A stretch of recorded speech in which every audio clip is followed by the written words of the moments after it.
Assalamualaikum warahmatullahi wabarakatuh. Halo anak-anak, kita jumpa lagi bersama Ibu Guru dalam pelajaran tematik. Kita masuk ke tema 8, subtema 2, yaitu tentang perubahan lingkungan, masuk ke dalam pembelajaran pertama. Apakah anak-anak sudah siap mengikuti pelajaran hari ini? Kalau sudah siap, yuk kita simak materinya bersama-sama. Anak-anak, coba lihat gambar berikut ini. Ya, gambar yang pertama adalah gambar hutan yang dialiri air. Yang kedua adalah gambar perkotaan. Coba bandingkan. Jika terjadi hujan, gambar manakah yang akan lebih baik dalam menyerap air hujan tersebut? Iya, tentunya adalah gambar hutan yang dialiri air karena banyak ditumbuhi oleh pepohonan yang kokoh menahan air hujan. Anak-anak, Ibu akan ingatkan kembali proses terjadinya siklus air. Ya, siklus itu adalah perputaran.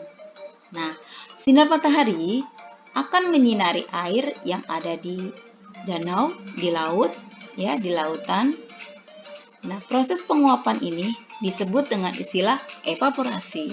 Nah, air ini akan menguap dan terbentuknya adalah awan. Terbentuknya awan ini disebut dengan kondensasi. Nah, tumbuhan juga akan diserap oleh sinar matahari, nah akan naik.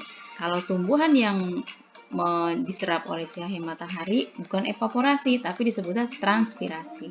Nah, dari proses kondensasi ini, awan akan naik, diikuti oleh angin. Akan naik ke tempat yang lebih tinggi dan lama-kelamaan akan gelap awan ini, terlalu berat menahan air, maka akan terjadi presipitasi atau yang disebut turunnya air hujan. Nah, air hujan ini akan turun menuju ke tanah.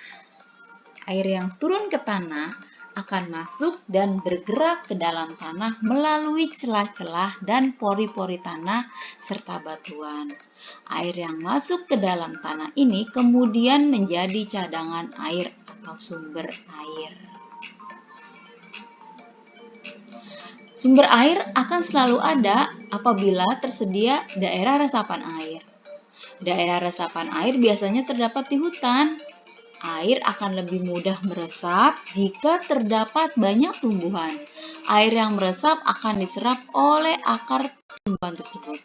Adanya air dan akar di dalam tanah menyebabkan struktur tanah menjadi kokoh dan tidak mudah longsor.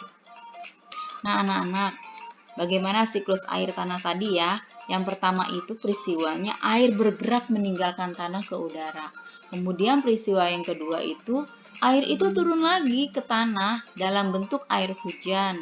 Lalu air yang masuk dan bergerak ke dalam tanah melalui celah-celah dan pori-pori tanah serta batuan menjadi air cadangan atau sumber air.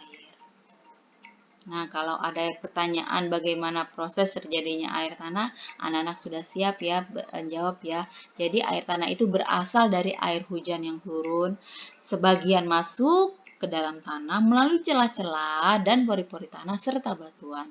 Air yang masuk dan tersimpan dalam tanah itu akan menjadi air tanah. Kemudian, apa saja faktor yang mempengaruhi ketersediaan air tanah itu bisa berkurang? Ya, jadi kita nggak punya persediaan air karena faktor apa? Lahan pertanian itu dibuka, terus adanya perumahan atau industri membuat terbatasnya daerah peresapan air, sehingga hal ini dapat mengurangi kemampuan tanah dalam menyimpan air. Lalu, kegiatan apa yang dapat kita lakukan agar air di tanah itu tetap tersedia? Yang pertama itu kita harus melakukan reboisasi atau penanaman hutan kembali. Terus juga membuat sumur-sumur resapan, tujuannya agar dapat meningkatkan kemampuan tanah dalam menyimpan air. Nah, anak-anak, Cukup sekian ya penjelasan dari Bu Guru mengenai siklus air tanah. Pasti kalian sudah memahaminya ya. Semoga apa yang Ibu sampaikan dapat kalian mengerti. Terima kasih dan sampai jumpa lagi. Wassalamualaikum warahmatullahi wabarakatuh.